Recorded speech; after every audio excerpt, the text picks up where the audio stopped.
Paris didn't reject Meghan Markle with headlines or hashtags, it did it with silence. What was meant to be a glamorous private fashion visit quickly turned into a quiet humiliation that rippled through every corner of the couture world. Insiders whispered that Dior had quietly blacklisted her, and within days, her name became one the fashion elite no longer dared to mention. But how did it all unravel so fast?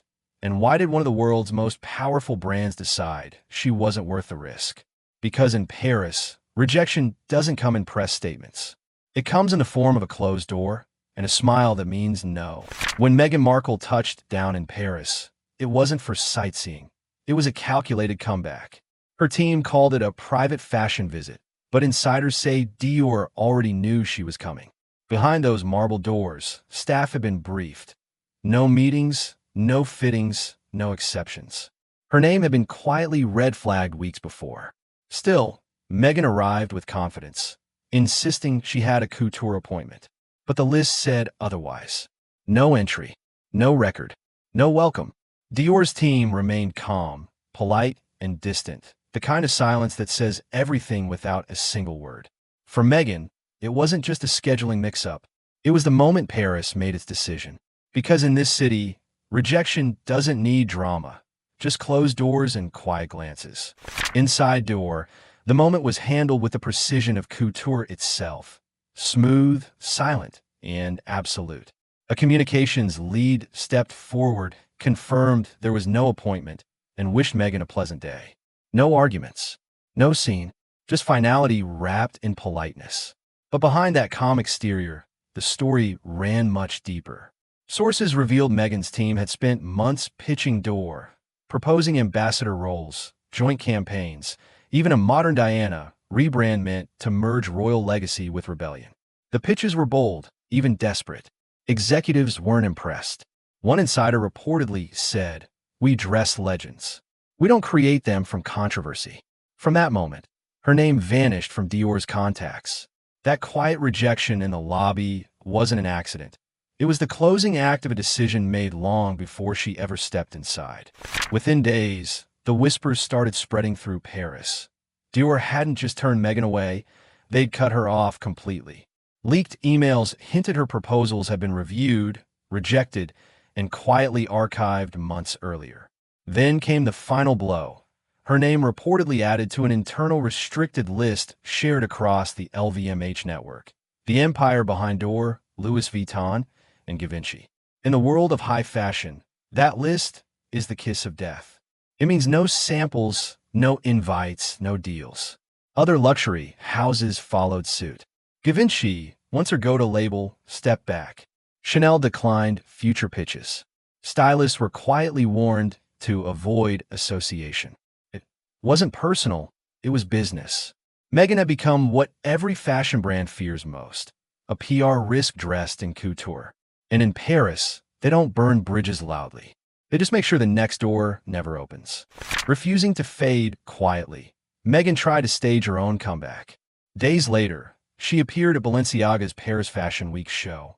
Unannounced, uninvited, but impossible to ignore. Cameras flashed, the crowd stirred, and for a brief moment, it looked like she was reclaiming her place among fashion's elite. But inside the venue, the mood shifted. Stylists described the air as cold and cautious. Editors kept their distance, designers avoided eye contact, and the applause that followed her entrance was polite, not genuine. The photos made it look glamorous, but those in the room said it felt more like theater than triumph. Paris didn't confront her, it just withdrew. In a city where reputation is currency, Meghan's had already been spent. After the Balenciaga show, Meghan was seen filming near the Pont de l'Alma tunnel, the very place where Princess Diana's life tragically ended. Her team said it was just a scenic drive, but in Paris, no one believed that. The symbolism was too sharp, too deliberate. For a woman who'd compared herself to Diana, the choice of location felt unsettling. To many Parisians, it crossed a sacred line, turning grief into imagery. Fashion insiders called it tone-deaf, saying it blurred the line between tribute and performance. One former Dior stylist summed it up quietly. Diana's legacy belongs to memory, not marketing. That single drive did more damage than any rejection could. Because in Paris, some places are untouchable, and Meghan had just walked straight into one. By the end of Fashion Week, the illusion had cracked. The Balenciaga outfit that dazzled on camera wasn't custom or gifted. It was borrowed through intermediaries, a quiet signal that she wasn't an invited guest, just a visitor. In the fashion world, that distinction means everything. Editors stopped requesting her photos. Stylists stopped answering calls. Even photographers turned their lenses elsewhere. Paris didn't boo or ridicule her. It simply looked away. Meghan had come to the city hoping to rewrite her story, to channel Diana's grace and reclaim her image. Instead, she found herself surrounded by silence, the kind that doesn't fade, it echoes. Because in Paris, admiration can't be bought, and legacy can't be borrowed.